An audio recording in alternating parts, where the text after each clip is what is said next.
3 minutes, but all it does is give you an idea of what we're going to see outside anyway. About 65% of our tour is outside. We're going to have to walk from building to building, so you know we're looking at a walking tour. And we get 2 little short bus rides while we're out, but we're going to walk a little over a mile, and there's over 250 steps up and down in that mile walk, so you're going to get a little exercise while you're here. Hot out there though, ain't it? They're paying me by the hour. We ain't going very fast. If you ain't in bad shape, you can keep up with me all right. I'm trying to find as many shady spots as I can.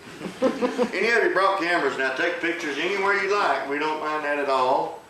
I will ask one big favor of you though, and as a matter of fact, I'm going to kind of demand it. Any of you smoke, now don't smoke in any building from now. Smoke anywhere you want outside. Man, the first building we go in has got over 1 million gallon, 110 proof whiskey in it. I want to go in smoking. It don't take but one. One of you go in smoking, we all come out smoking. It's a lot faster than we went in. As soon as this little program is over now, I'll be back in with start our tour. Take just a second to get through the cycle. That's too quick. Welcome to Jack Daniel's Holler, the home of the oldest registered distillery in the United States. This is where Mr. Jack Daniel started making his whiskey back in 1866, and where we make every drop of Jack Daniel whiskey here today. Now the first important thing is the cave spring and the water that flows out of it. It's a cold limestone water, nearly 100% pure. It's iron free. It flows the year round at a temperature of 56 degrees. It was this water that made Mr. Jack set up here in the first place. And it's the reason we're still here today.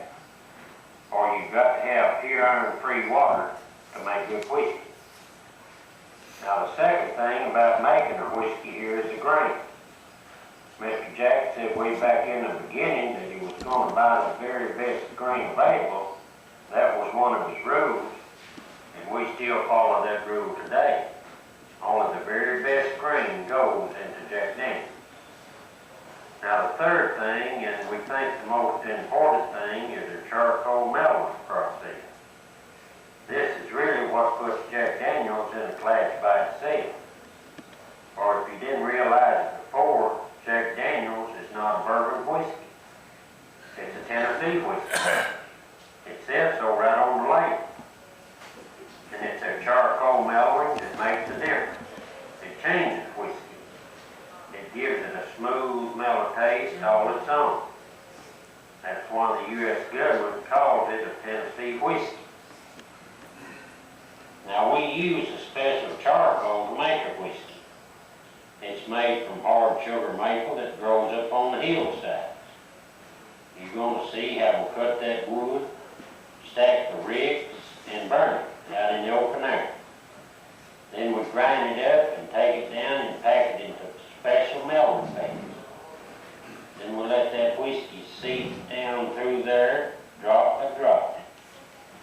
And when that whiskey comes out at the bottom, it is changed. It's a Tennessee whiskey. And that's all we make here.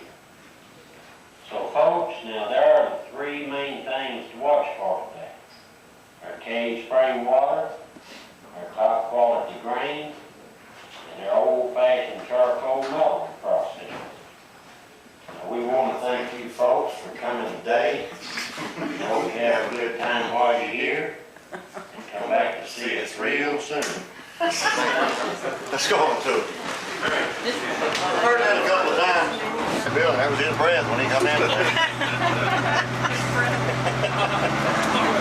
They said he had a party last night. Like ended this morning. The night before too. Those barrels really just had a little water in them. They were just there for display. But they are used barrels, so you will always get that little vein odor of whiskey as you walk in the building. We're going in the building now, though, and show you some barrels full of whiskey. That look better. Once we put the whiskey in a barrel, it has to age in that barrel at least 4 years before we can bottle it Jack Daniel's. So we got to keep a lot of storage space here. You notice a big gray building just seem to cover all the hills here. These are your aging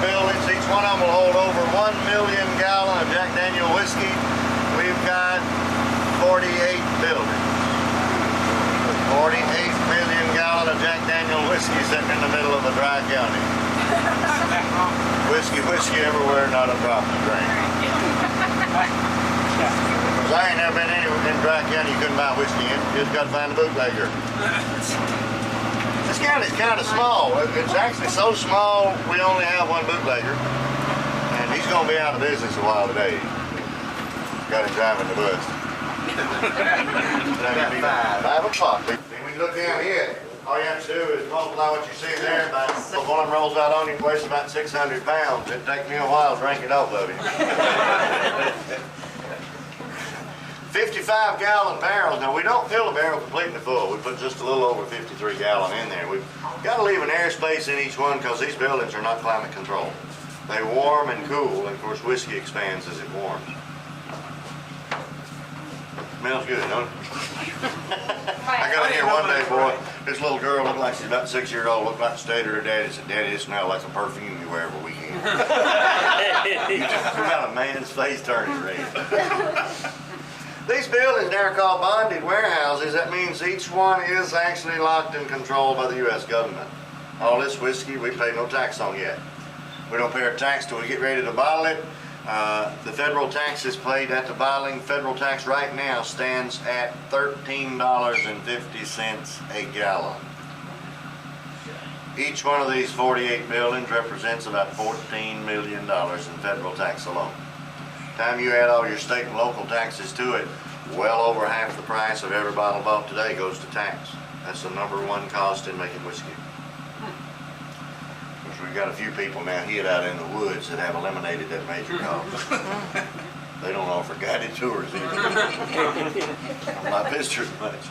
#2 cost in making whiskey is aging it. You got to keep your inventory over 4 years. You got to build buildings to keep it in, and then we have to buy a new barrel every time. We're going to use a barrel one time. We pay $85 a piece for our barrels.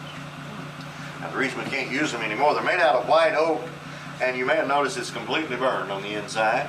It's called a charred barrel. When they burn the barrel, the heat from burning causes all of the sap that's in this white oak wood to get hot. It will come forward and it will form a little thin caramel barrier. Just like sugar, when you put it on a stove, it'll turn to caramel. That's what the sap in this wood does. We put our whiskey in these barrels now, it looks like water. It has no color at all. But while it's in this building, remember they warm in the daytime, they cool at night. When whiskey warms, it expands. White oak wood, when it warms, the pores open. And if I can get the light right here on these, you'll be able to see them. I don't know. Can you see a little dark line? Hard to show anything. We don't have any lighting. You notice we even quit doing windows several years ago. They got a little dirty, didn't they? But that little dark line there is called a soak line. That's how deep the whiskey will soak in your wood in the daytime. At night then, as the wood cools down, well, the pores begin tightening up, forcing the whiskey back in the barrel. When it comes back, brings a little of that caramel barrier with it. That's where all of our color comes from. No artificial coloring ever added. And if we use the barrel a second time, we're going to get a lighter color whiskey. And we get through with our barrels. Most of our barrels are shipped to Scotland, and they'll use them to age the Scotch whiskey in because they don't depend on the barrel for any color. They seem to really like these Jack Daniel barrels because they found out a little Jack Daniel stays in that wood and get the flavor of Scotch. For the last 7 is G. July is the 7th month. July the 28th, 19th. We don't spell it G-U-L-Y. Of course, at bottom, notice they put in 88I8. 9th letter in the alphabet. On the floor right now, and it's getting warm. So no climate control and metal siding. You're going to have a very wide range of temperature in every building. You're going to have some whiskey in every building that is not going in and out of the pores of your wood as much. It won't be as mature. It won't taste hardly as good. That's why we have black label and green label. Black label is our more mature, better tasting whiskey. We're shipping it just about all over the world right now. Green label is made the same as the black, aged about the same length of time, but according to our tasters, it didn't get as mature while it was aging. What's the difference in Gentleman Jack? Is that Gentleman Jack, now all of our whiskey is filtered through 10 feet of charcoal before we ever put it in that barrel. Yeah. Gentleman Jack is filtered through charcoal again after we bring it out of the barrel. So it's a double charcoal filtered whiskey. Yes. And it's new. Some of you may have never, well, some of you may have never even seen Green Label. We bottle very little of it. It's only sold in about 20 states. If a taster checks a barrel out of one rack, see that one that we saw was going to be of age September the 8th. If they check a barrel out of that, they determine that it's still Green Label. If we don't have enough orders for a bottling of Green Label right then, we won't even pull the whiskey out and let it age some more. It'll turn to Black Label. So like I said, 4 years of aging time, from then on you go by the taste of the whiskey. Okay, this is the end of your ride now. We're going to walk the rest of the way. Don't leave anything on the... It's your original label.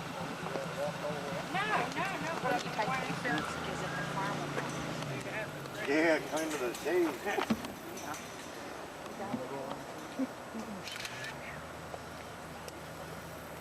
All the part underneath us is just where we make our charcoal. It's all made out of sugar maple, and sugar maple's very plentiful around this area.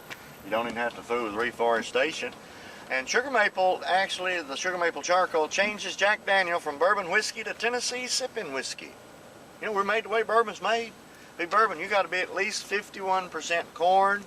We are 80% corn, so we fit in that category. But once it goes through the charcoal, it has changed so much that it no longer smells or tastes like bourbon. So in 1944, the U.S. Congress formed a new category for Jack Daniel called Tennessee whiskey. And we were the only Tennessee whiskey from 1944 to 1959. Today, there are still only 2 Tennessee whiskeys. Jack Daniel, and I forget the other guy's name.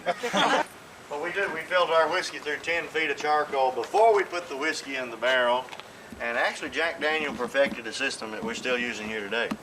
But he even knew back then that if it smoothed it out that much filtering before the barrel, if he could ever find a way to charcoal filter again after the barrel, the whiskey would have to be smoother. But you know, he didn't have a whole lot of technology back in his day, and they couldn't control that second charcoal filtration. Every time they tried double charcoal filtering, the whiskey tastes different. So he just discontinued the whole effort. But 3 years ago, we found we could do that, and that's when we put out Gentleman Jack. And we're going to have to try to have it nationwide this year. Gentleman Jack's a little more expensive. We call it our super premium brand. With our Gentleman Jack, we're in competition with whiskey like Crown Royal, Chivas Regal. And about 45 states statewide. It is statewide in Tennessee. Now you can't go downtown and buy it because it's a dry county. But thank goodness it's a small county. Come to us on the first Friday of every month. Give us one that day. Call it Good Friday. We have 12 Good Fridays a year. You ever have a building burned down? No, never have. No, not wood. We had one catch fire. Lightning struck it, but it was put out before it ever got to any of the barrels, so we've never actually lost any whiskey due to fire. Very fortunate. We should, I guess we should have counted that day. We'd have been in the Guinness Book of World Records having the largest volunteer fire department in the world. We had them lined up near Tullahoma trying to help us fight that fire. Need the All of barrels them had ever empty start? buckets. I never did understand it. Need the barrels ever start leaking? Yes, From ma'am. the heat? Yeah, we have a lot of, we have leak hunters that go through the buildings looking for leak. I've always tried to get that job. If you find one in the barrel leaking real good, ain't nothing says you got to fix it right then. Fix it tomorrow, kiss it today. But I've noticed all the leak hunters have 2 things in common. They all smile all the time. Got splinters all in there. Now we had to replace this one completely because we got to the point in time we got it started, the fire door gone out. We don't need to take it. This is a 1928 Rio Speedwagon made in Lansing, Michigan. How many of you heard a rock group called our Rio Speedwagon? Yeah. Wonder where they got their name and logo. Right off the front. Now, who can tell me what that REO stands for? One day, a little girl held up her hand and said, I think it's a cookie. I like that answer, but that's not the right answer. REO's the man's initials that owned the company. Not only did he make Rios, he made Oldsmobiles. Ransom E. Olds. Isn't that nice? Well, man, this is good. I like it. This is terrific. But I want you to notice how clear that water is. It's crystal clear. It checks out almost 100% pure. And the water is why Jack Daniel bought the land. He knew to make the best whiskey, he needed to start with the best water. It's limestone. It's one of the only iron-free waters around and runs at a constant 56 degrees year-round. It's so nice and cool here. They've had people go back in this cave to try to find out where that's coming in at, and they've traced it back almost a mile, and the cave then got so small it couldn't go any further. They turned and come back out. We don't know today where it comes from. Actually, don't care either as long as you keep coming. And it's Never always- failed us yet. Okay, it's never slowed down or anything. We went through 4 back-to-back drought years. We were about 7 feet below normal rainfall. You know, we had people around here hauling water. They never hauled water before. People's wells were going dry, the springs were going dry, the ponds were drying up. This just kept coming. So it's coming from a pretty good source somewhere. And we get our supply. We've got a big pipe that runs underneath the spillway and goes back about 100 yards. There's where we get our major supply of water. We get it back there before anything has a chance to pollute it. Like the ducks. Tastes different after they get it. I know some ducks over there. Of course, we don't get it before anything pollutes it. Like, you know, about 6 years ago, man, it was hot one summer day, hotter than today. And we had this motorcycle group come through here, and you could tell right away that they'd spent a lot of time in another county. They were gone. Had this good-looking woman on the tour with them. She got right here stripped off, got in the middle and sat down, and they started taking pictures of her. I wasn't fortunate enough to be the tour guide. When the guy came back telling about that, you know, we thought he'd pull our leg. We said, yeah, it happened that day. 2 months later, that picture was in Easy Rider magazine. Really? Here's such this new woman in Jack Daniel's spring. Sales went up. He was good looking. Normally we go out there and stand around a statue in that sun and talk about him. If you don't mind, I can see him pretty good right here. Cooler, ain't it? That is a life-size statue of Jack Daniel. He stood 5 feet 2 inches tall. Little man with a lot of big ideas. Now the man that made the statue did something wrong. He put him on too big a shoe. When you go out and look, it looked like he's wearing an 8 or a 9 shoe. Jack Daniel normally wore 4s. But it was made up in Vermont out of white Vermont marble. The guy making it knew when he finished it would weigh over 1,800 pounds. He prayed forward when hardly holding up. Born in 1850, died in 1911 at the age of 61. If he was born in 1850, he registered this with the federal government in 1866. 16 years old. And it's the first distillery ever registered with the U.S. government. We're the oldest registered distillery in the United States. People always ask, you know, if he started as a bootlegger, you know, making whiskey back in the woods illegally. Jack Daniel never made a bottle of illegal whiskey. See, before 1866 wasn't illegal. Anybody can make it. That was the end of the Civil War.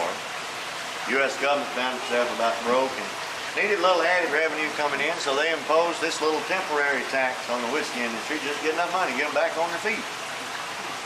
They ain't made it yet. You know, they're giving it away now a lot faster than we can get it to them. I about decided, if they don't slow down giving it away, we need to speed up drinking. Think about it. We can drink them right out of this deficit. Have fun doing it.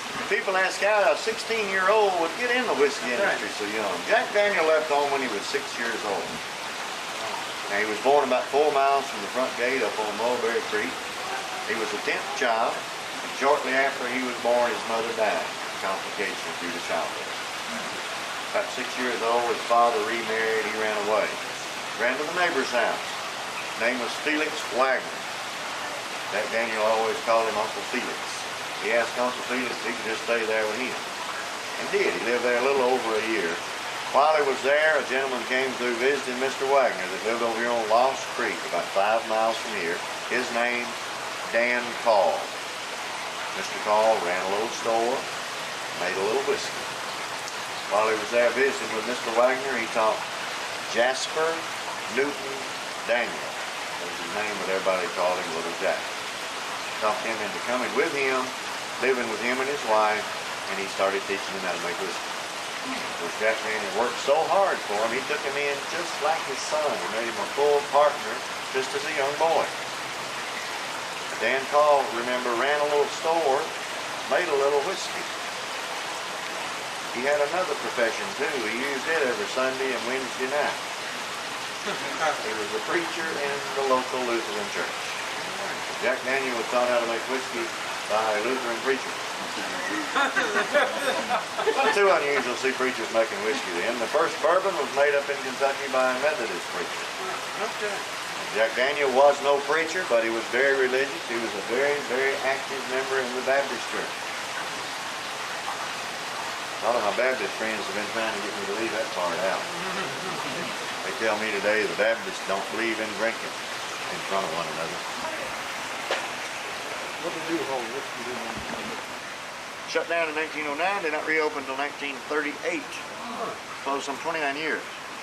And Lem Motlow had already taken it over, Jack Daniel's nephew, and he tried to get the state to let him make whiskey here and ship it outside the state and sell it. Wouldn't let him do it. They said, you ain't making it, bottling, aging anything in Tennessee. So he moved to Birmingham, Alabama. Made Jack Daniel whiskey in Birmingham a couple of years. Alabama voted dry, ran him out again. Moved again, this time moved to St. Louis, Missouri. 4036 Duncan Avenue in St. Louis, set his distillery up there, made Jack Daniel whiskey in St. Louis till the nation went dry and he had to shut everything down. And of course, like I said, he had all the whiskey he made here, he had plenty of time to sell it. Now the whiskey, some of the whiskey that was made in St. Louis was stored in a big building up there and it all disappeared during Prohibition. Nobody knows what happened. Maybe true.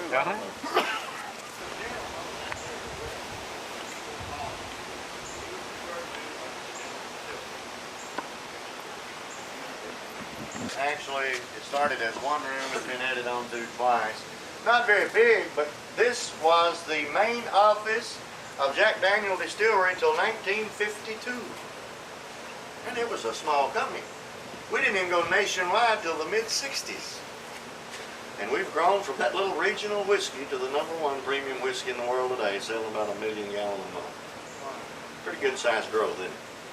As you go in here, I do want you to notice the logs that are out front here because they have a little hole through the center. They are yellow poplar, and Jack Daniel would get a piece of iron rod to get it red hot in a fire. He'd start working on these logs, and once he got the hole completely through, sharpen one end, hollow the other end out, line them up and drive them together. That's what he used to get his spring water down to his still about 100 years ago. Water pipe. Now step in here, please. We think outside where it's a little breeze going today, not much, it's still hot out there.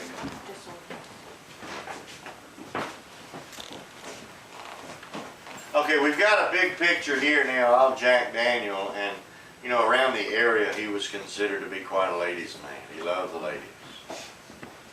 Only problem, he loved them all. Never got married, didn't have any immediate family to leave it to. But his sister's boy, Lem Motlow, had been working for him for a while, so before he passed away, he simply gave this to his nephew. That's his picture with a big smile on his face. Yeah. Gives that smile too. I first came in here, I thought that was Teddy Roosevelt. He looks a lot like him, doesn't he? But now he died in 1947. He had 4 sons. A picture of the 4 gentlemen right there taken at the back of this room. That's Lem Motlow's 4 sons. They took over then, ran the business till 1956 and sold out. And 2 of them have already passed away. The other 2, though, are big stockholders in the company. Today, this is owned by Brown-Forman Distilling Corporation, Louisville, Kentucky. Bought it in 1956 on the New York Stock Exchange. I'll tell you this little story, and then we'll go on outside. Now, Lem Motlow would come in the mornings and open the office up for his uncle, open that old safe right there, and then he would take care of all the book work. But Uncle Jack beat Mr. Lem in the office one morning. He needed in that safe. Well, he'd gotten in it before, but this morning something was wrong, and we don't know whether he had forgotten one of the numbers or had it in out of order or what. But and he worked with that thing and worked with it. It just would not open. Finally lost his temper, kicked it, broke the big toe on his left foot, and an infection set in called gangrene, blood poisoning. Jack Daniel first lost the entire left leg, a section at a time, trying to hit the infection off. Could not be stopped. He died from that in 1911 at the age of 61.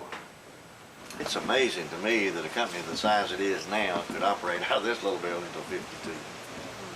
Well, what's the saddle in there? Was that Jack Well, Daniels that was saddle? Lem Motlow's saddle. It was That was Lem Motlow's saddle. He loved horses. You notice he had pictures all over the wall of horses.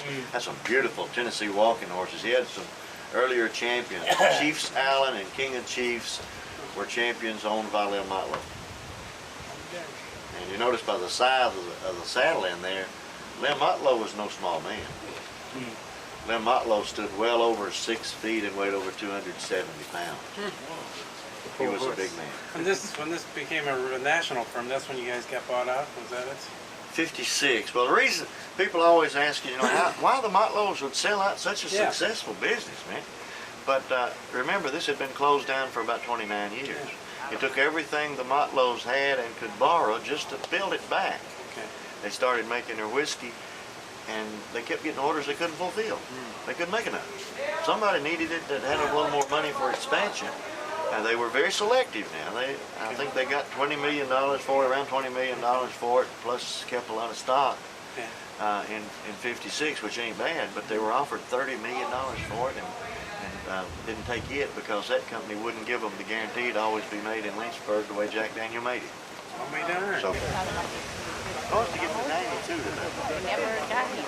This right here, the ducks are the grain tasters. They check it out and get it in, make sure it's good.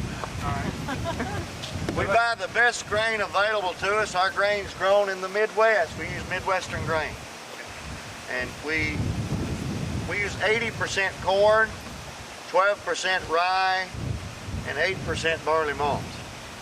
So when you buy a bottle of Jack Daniel whiskey, you not only get good spring water, you've got corn, rye, barley, all good whole grains. And remember, grains reduce cholesterol.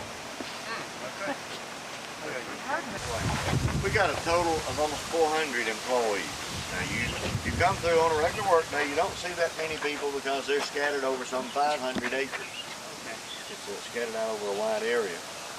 But this is not a working day. The plant doesn't operate on the weekends. You get the same during any other time, just don't see anybody working. To be honest with you, I went through a lot last week and didn't find anybody working here.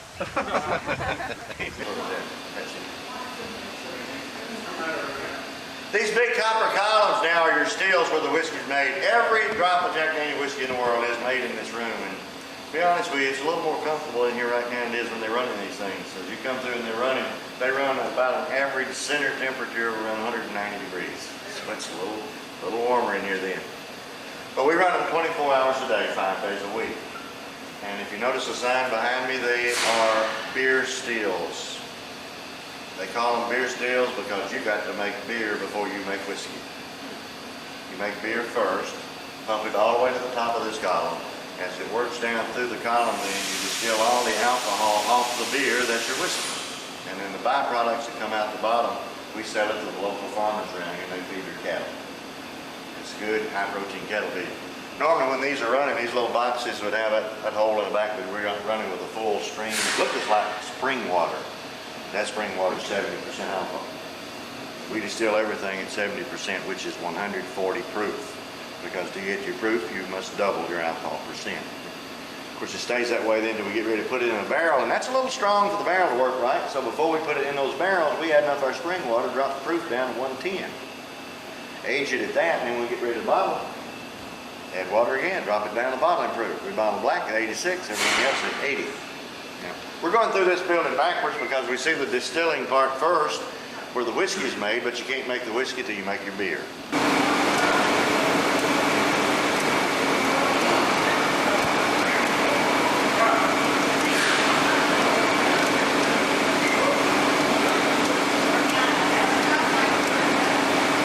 Now these tanks are 25 feet deep. We put 40,000 gallon in each tank, and we have 48 of these. We keep them at different ages, so we've got some that's ready to come off every day. Won't stay in here but about 3 to 4 days, then it's ready. Now that bubbling action you see there, that is working. It looks like it's boiling, but it's not hot. It's not hot at all. Oh, Ain't bad. It's a little like flat home brew. what's this? Just the corn, rice, and barley? Corn, rye, and barley. Corn, rye, I'm sorry. Corn, rye, And how we get ours to start fermenting, We're gonna save some of our old mash back every time, put it in the bottom. It acts as your starter. It's called the old sourdough method, with sourdough bread made. Anytime you see a bottle of whiskey that says sour mash, that's all it means. We use an old culture to start fermentation. Every time we empty one, we cover it with tarps, turn on the steam, and let it steam clean itself for about 3 hours.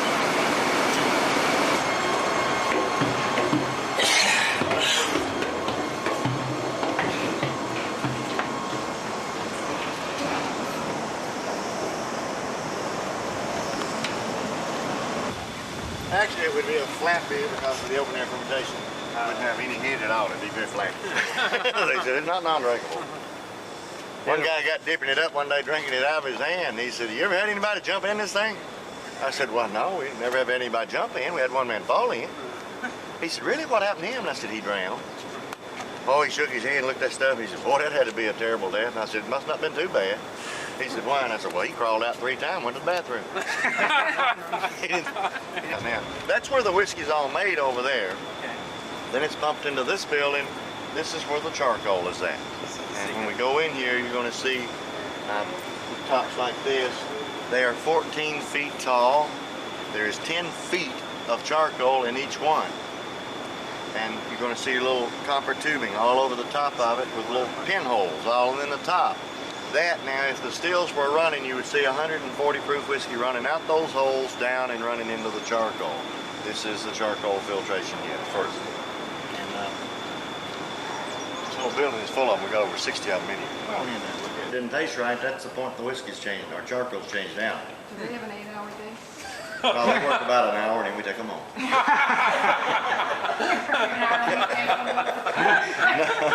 They do get all their tasting done in about an hour, but they have other jobs they have to do too. That sounds like it'd be a great job, but that is the worst job here. You get to put Jack Daniel whiskey in your mouth and spit every drop out. Rinse your mouth out with water, spit it out, and then take a drink of water. You've got to make sure your taste buds are cleared each time, because if you swallow it one time, you taste that taste all day. And at 140 proof. That'd be a shame. You start swallowing it, your work day gets real short then. About 45 minutes, they catch you leaning against the floor.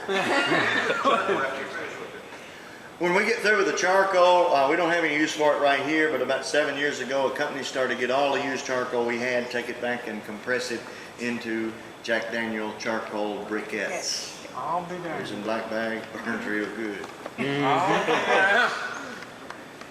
Now when we change the charcoal, the first whiskey that runs through the new charcoal and the last whiskey that's left in the old charcoal, we put into tanks downstairs. They're called the heads and tails tanks. That we redistill, bring it back over and run into some good charcoal. So we will not lose anything a taster turns down, and you get a uniform grade of whiskey because you're redistilling the first and last to every vat. This is the part that filters the headaches out of Jack Daniel whiskey. As I told the group that one day, and this woman started shaking her head. She said, "Now you wait just a minute." I said, "What's the matter, man?" She said, "You better start adding some more charcoal in all your vats." But we talked just a few minutes, and I found out what her big problem was. It wasn't the Jack Daniel whiskey. It's the Coca-Cola she's pouring in it. I mean, what causes the worst headaches the next day is created in the fermenting tanks called fusel oil. 10 feet of charcoal removes most of that. You drink it straight or with water, you don't have a lot of problem with headaches. You mix it with anything that has a lot of sugar or carbonation, you're forming the same fusel oils we filter out, and you make it a headache. I'll be there. We used to recommend to everybody, drink it straight or with water. Yeah. We don't care anymore, just drink it. Your head. We found out over half the people going into bars and ordering Jack Daniel, ordering Jack and Coke, 7-Up, ginger ale, some kind of sweet drink. Last year we decided that many people drinking sweet drinks, let's sell them one. Lynchburge lemonade. First to last May, we put out a product called Jack Daniel Country Cocktails. Now they're in little 4-packs like coolers. Most coolers are 3 to 5% alcohol. Ours are 7% Jack Daniel whiskey. We put 3 flavors on the market first: Lynchburg lemonade, Tennessee tea, down home punch. And we were going to test them in 6 states for maybe 2 years. Man, we couldn't keep them on the shelf, so right away we Forget about the test mark. Or we got the market. Let's go nationwide now. And so we've gone nationwide, and not only that, last month we added 2 new flavors. Mountain Sipper and Lynchburg Limeade. So we've got 5 flavors to pick from. We're bound to have a flavor. If you like sweet drinks, we've got to have one to suit you. And of course, they're all 7% Jack Daniel whiskey. I want to show you now how the tour guides wake up. You know, if you come in the morning a little bit draggy, man, you know, you need to go out and get awake. So most of you go to work a little bit sleepy, you need coffee. This is faster than coffee. It's better to do it. It opens your eyes, clears your sinus, puts a smile on your face, gets you ready to meet the bus. Here's what you have to do. I want you to put your heads at top level right here. I want you to open your mouth because I want you to breathe through an open mouth, all right? You can taste it, can't you? Let's do it again. See, they ain't found a way they can tax that. We give that top a couple times, don't you? I said everything breathes free. Once you get here now, you get a good view of how much charcoal is in there. It's filled with charcoal all the way to the bottom. Bottom of every vat, we put 2 100% wool blankets. Those blankets filter any charcoal that's coming down with the whiskey back out. And of course, we change the blankets every time we change charcoal, and they're washed in and reused. I've been trying to get them to give me one before they wash it. I'm gonna put it on my bed. Imagine waking up in the middle of the night sucking on that blanket. Going back to sleep.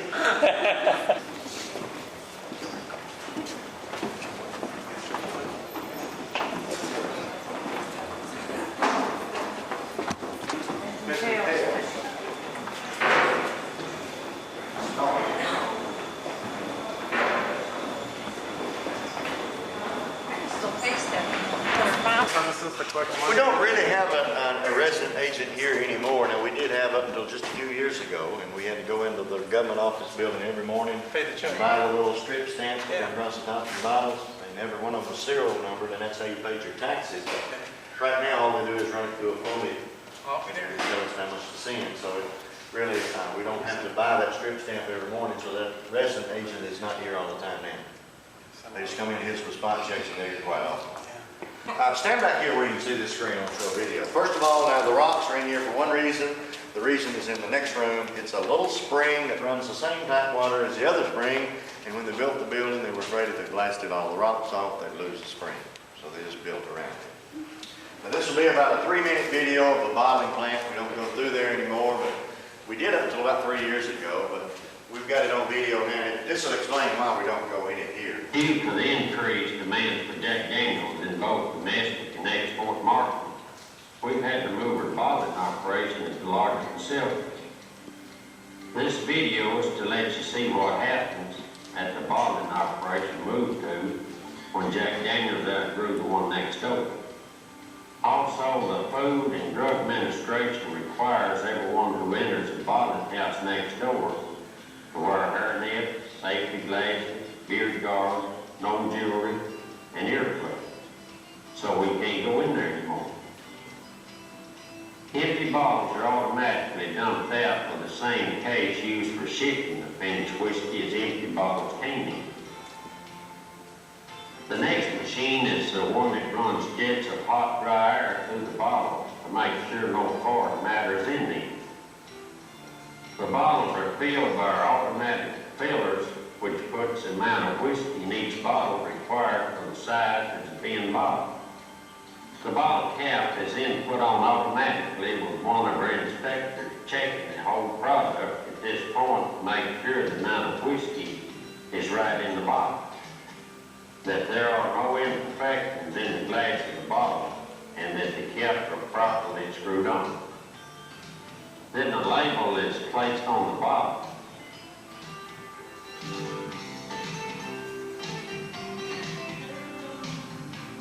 And the last step is a cell seal put on top of the bottle.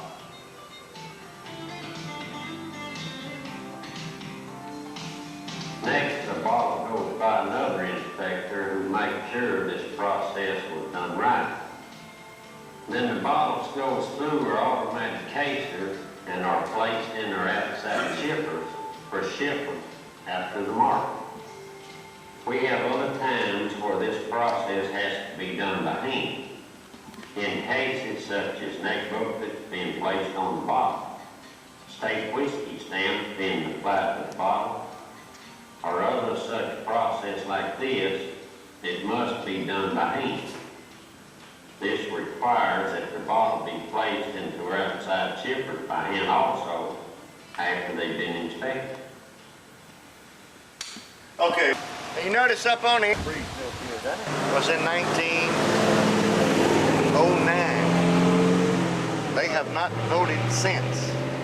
And the reason they have not voted on that issue is because when Prohibition was repealed, the state of Tennessee put a law on the books that still stands today. It says, in order to hold a wet or dry referendum, you must have at least 2,500 registered voters in the town you will sell the whiskey in.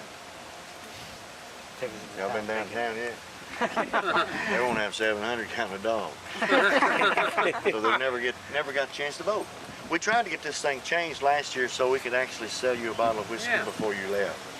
And we thought if we could get it worked through, and we're still working on it, but if we can ever get it through, we're going to come out with a commemorative bottle and not sell it anywhere but the tour. Good idea. Sell it for $20, turn around and give the county $3.50 plus 2.5% sales tax, which will be great for the county, but we just can't get it passed through the state yet. So we're going to continue to work toward that. So maybe one of these days we'll be able to sell it here. It's not here because you can look around and see we don't have a lot of room in this little hollow. We didn't have room for the big building we had to have. We had some property about 2 miles down the road to the left. They went down there and built our new bottling plant there. And most of our whiskey now is bottled down there. And we take the barrels there before we ever dump the whiskey out. If you want to buy any souvenirs today, you're going to have to go downtown to buy them. I mean, this tour is a little unusual. It's free and you can't spend no money on it. Ain't that an unusual tour? But if you'll turn left out of the parking lot and left at the first traffic light, it'll put you on the little town square of Lynchburge. Look for the Lynchburge Hardware and General Store. They've got about 4 rooms full of all different types of souvenirs.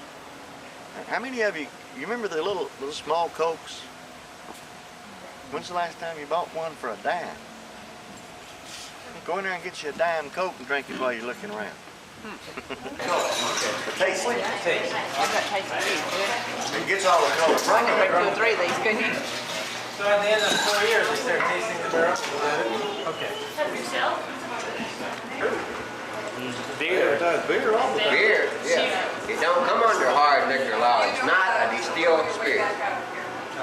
He never done any kind of distilled spirits on TV in the United States.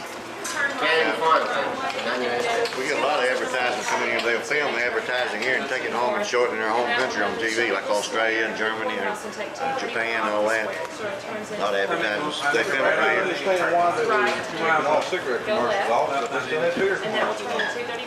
22:31. Yeah, I could, it looks like to me, The beer was. Yeah, and for his whiskey, they stopped them from advertising it, but you can't, like I said, you can't watch ball games for 5 minutes. That's in beer and wine commercials, all those things. It's like me, you're gonna stop one, you stop it all. That's what I couldn't I understand. think you ought to do it, something like, in Australia, now they do it over here a little bit different, because they do the advertising of the whiskey at night. They don't do it in the daytime when the kids can see it. So I think that would be a better idea than It's just. made with some Donna's movie. Sugar Yeah, Eating that's great. Hardware Store, our souvenir shops downtown. I've never